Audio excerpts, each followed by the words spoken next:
إكس، أستاذة باللغة العربية، صاحبة الفيديو الذي أثار الكثير من الجدل. صباحك سعيد صباح، أهلا بك معنا. صباحك أسعد. شكرا جزيلا لك.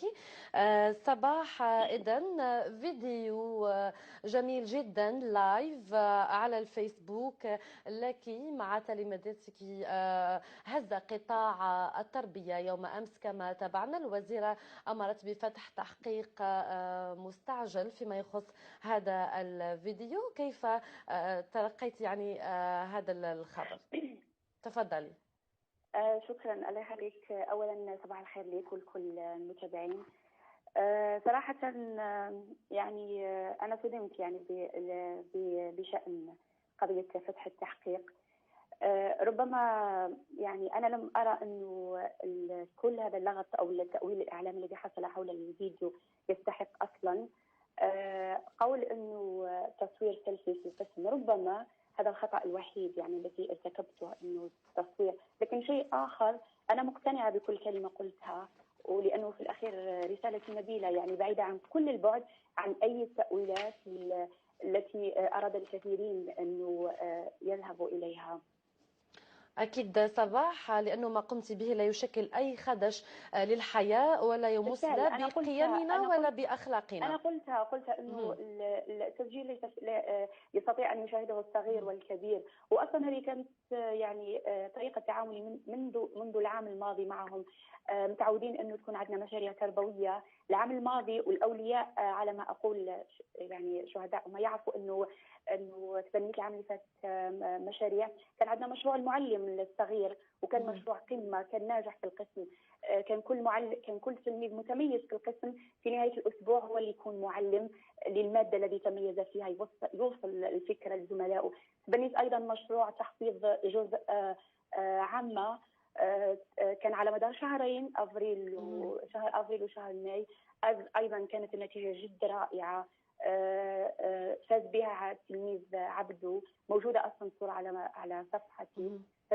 يعني تبنيت ايضا هذا العام مشروع التربيه الخلقيه، يعني الذي ربما اثار هذا الضجه كلها. في النهايه يعني الضجه لم تكن على المستوى كما ذكرت مستوى الاعلامي، بل كانت فقط من طرف الوزيره، رد فعل الوزيره. لكن كل الصحفيين، كل المواطنين تضامنوا معك. ربما تابعتي أكيد في الفيسبوك أمس انفجر بالتعليقات وكلهم متضامنون. حتى كل الأساتذة تابعتنا أنهم أخذوا صور مع تلاميذ في الأقسام. حتى من تركيا صباح كان هناك أستاذ جزائري بتركيا أعلن تضامنه معك بنشر صورة له مع تلاميذ بتركيا.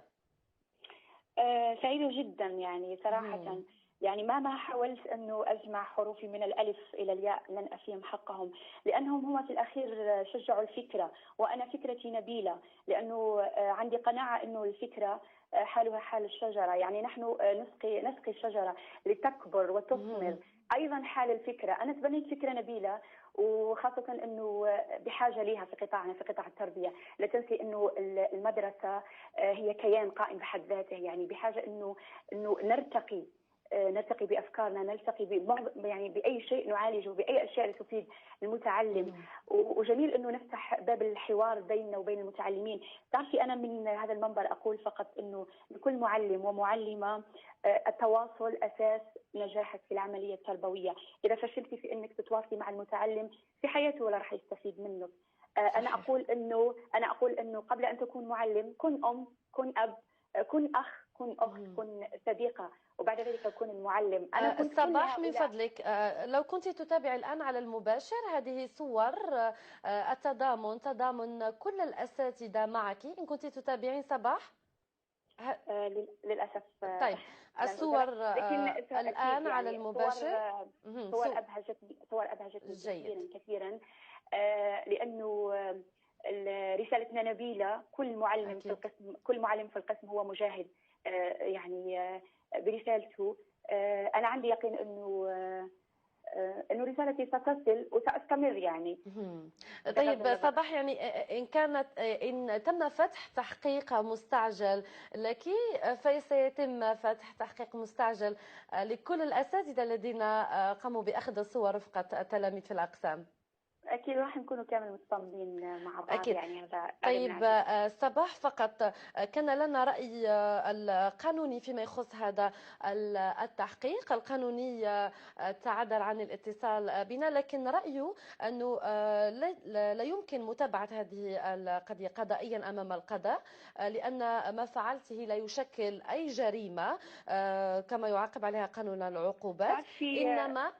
إنما نعم. تكون محل مساءلة تأديبية فقط لمخالفتها النظام الداخلي للمربين. هذا رأي القانوني، هي لا تعتبر تعرفي، يعني أريد قضية. يعني كلمة فقط تفضلي. يعني فيما يخص تعرفي إحنا مشكلتنا الحقيقية قراءتنا العكسية دائما للقانون.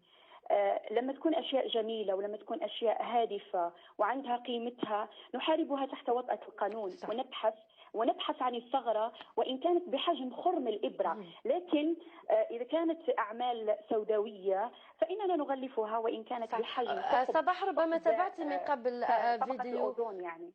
تابعتي من قبل فيديو لتلاميذ في الأقسام يغنون أغنية ريوية مشهورة، أغنية الويوي. تابعتي؟ أكيد. طيب لم تكن كل هذه الضجة من طرف الوزارة من قبل؟ أنا قلت لك الكل إنه يتساءل حول قلت لك إنه قلت لك حول هذا إنه التناقض. قلت لك انه مشكلتنا انه نحارب كل ما هو جميل، نحارب كل ما هو هادف. قلت لك انه ان كانت الاخطاء السيئه بحجم طبقه الاوزون سيغطونها، ولكن ان كان خطا بسيط بحجم خرم الابره لا، سيكبرون القضيه.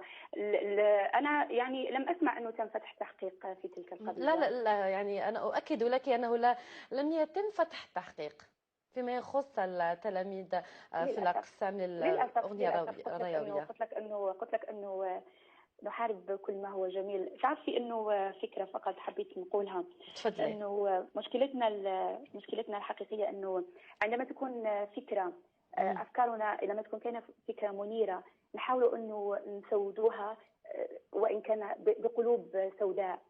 انا دعوتي هي دعوه للامل، دعوه للفرح، دعوه انه نكون كلنا يد بيد لبناء جيل المستقبل. الاطفال اليوم هم رجال الغد. كما قلت لك انه احسن التواصل وبالاكيد راح ننجح في العمليه التعليميه. طيب صباح، من فضلك، يعني انت كنت صحفيه من قبل، يعني مارستي الصحافه والاعلام، ربما شغفك بالاعلام هو ما جعلك يعني تقومي بهذا الفيديو. سؤال جيد يعني، سؤال يعني هذا سؤال الكل يتساءل عنه في فيسبوك. تفضلي. وضعتي كما نقولوا وضعتي اصبعك على الجرح. ممكن انا شغفي بالاعلام هو اللي خلى طريقتي في التواصل مع المتعلمين. أنا في القسم كنت طريقة التواصل معهم كنت إعلامية معهم، كنت طفلة معهم أيضا، طفلة صغيرة إعلامية. ممكن هذا الحب هو اللي خلاني مارس دورين في دور واحد، إنه تكوني معلمة وتكوني إعلامية. حتى طيب الإعلامي هل طموحك الإعلامي مستمر صباح؟ شوفي حتى الإعلامي لما يكون عنده رسالة نبيلة وهادفة لا يختلف تماما عن الدور الذي يؤديه المعلم. صح. طيب في الختام فقط صباح، رسالة لكل الجزائريين المتضامنين معك عبر الفيسبوك وحتى كل المواطنين الجزائريين، كلمة. سعيدة جدا يعني، سعيدة جدا. أنا أقول لهم أنه من اليوم غردوا للأمل، غردوا للفرح. أقول لهم أنه لا تخافوا، صباح لبؤة لم تكبح جماحها إلا أقدار الله. شكرا على كل الأشياء الجميلة التي قرأتها. شكرا لأنه كل واحد عبر من معدنه الطيب، والحمد لله أنه طلع يعني 99% معدنهم طيب، بغض النظر عن 1% الذين يعني حاولوا أنهم يعطوا الموضوع سوداوية. لكن لا، أنا أفتخر نشوفوا الجانب الإيجابي أفضل. أكيد الجانب الإيجابي. شكرا. نعم. صباح بودراس، كنت معنا مباشرة من باتنا، شكرا جزيلا لك. شكرا، الله يخليك، كنت سعيدة جدا بهذا الاتصال. ونحن أسعد. في أمان الله. معي على وقع ردة فعل وزيرة التربية الوطنية نورية بن غبريت تجاه قيام المعلمة بتصوير التلاميذ وحثهم على التعلم والتحدث باللغة العربية. المعلمة صباح لقيت تضامنا واسعا من طرف رواد الفيسبوك. التقرير لرفيق خلف الله. شغلت ما بات يعرف بقضية المعلمة صباح بودرس مواقع التواصل الاجتماعي بعد قرار وزيرة التربية الوطنية القاضي بفتح تحقيق عقب بثها لشريط فيديو عبر تقنية المباشر من القسم، أين ظهرت المعلمة الشابة وهي تشجع التلاميذ على تعلم اللغة العربية. وحظيت المعلمة صباح بتضامن واسع على مواقع التواصل الاجتماعي بعد تصريحات الوزيرة بن غبريت التي فتحت باب الجدل على مصراعيه بقرارها هذا. ونطلب منكم ce qui va se passer c'est qu'il y aura une enquête. وإذا البحث يحقق هذا الواقع il y aura la commission de discipline. C'est tout. وراح معلمون في مؤسسات تربوية أخرى ينشرون صورا لهم مع التلاميذ في صورة تضامنية مع المعلمة، وعاتب العديد من رواد الموقع الأزرق الوزيرة على ردة فعلها تحت مبرر أن المعلمة قامت بتصوير التلاميذ دون إذن من الأولياء في الوقت الذي تغاضت فيه الوزيرة عن حالات أخرى مماثلة. هذا العام سيكون لساني. وربط ناشطون على الفيسبوك ردة فعل الوزيرة بمحتوى ما جاء في الفيديو والمتعلق بحث المعلمة على تعلم وتحدث اللغة العربية، فيما انزعج العديد من الجزائريين من تضخيم القضية التي أخذت أبعادا كبيرة واعتبروا أن الأمر لا يستحق كل هذا التهويل.